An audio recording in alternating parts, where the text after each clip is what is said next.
I, 26F, was supposed to have the happiest day of my life.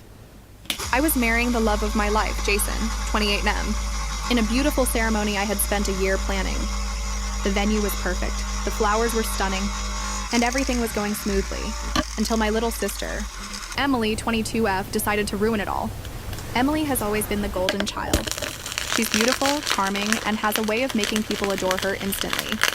But she's also selfish and has a habit of making everything about her. I should have known she'd pull something on my big day, but I never expected this. Right before the ceremony, I was in the bridal suite adjusting my dress, when one of my bridesmaids came rushing in, pale as a ghost. "You need to come outside, now." My heart dropped. I ran out to find Jason standing there, looking guilty as hell with Emily holding his hand.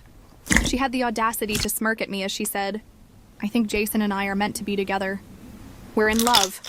I felt like the world had collapsed around me. My own sister, my fiancé. On my wedding day.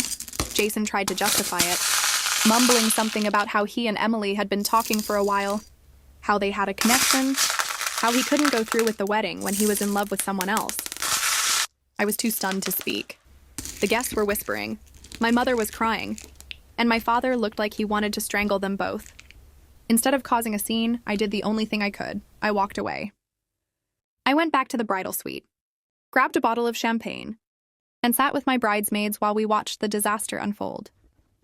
Apparently, Jason and Emily thought they could just walk away, together like some twisted fairy tale, but the entire wedding party turned on them.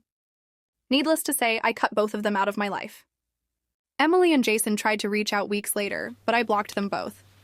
My family is torn. My mom thinks I should try to forgive Emily, but my dad and brother refuse to speak to her. It's been a year since that day, and honestly, I dodged a bullet. Jason was obviously not the man I thought he was.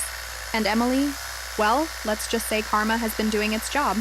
So Reddit, what would you have done in my shoes? Because I still can't believe this actually happened.